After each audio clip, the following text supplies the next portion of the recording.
Welcome to Don't Be Fish Bait, a micro-learning podcast series. I'm your host, Mike Landstrom.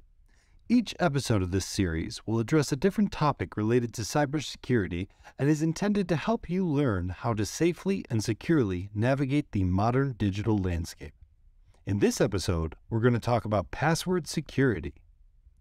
Did you know that over 80% of all data breaches involve weak or stolen passwords? That's why it's important to use strong, unique passwords for all of your digital accounts.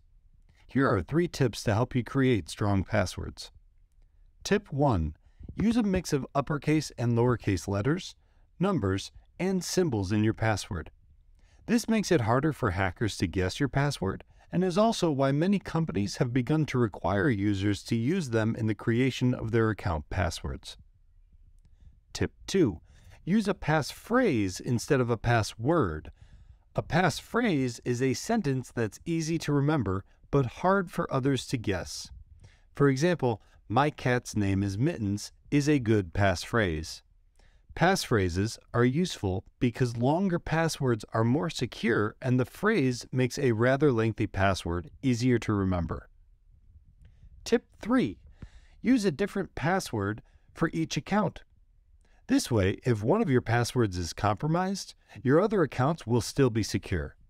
It is a good idea to also use a password manager.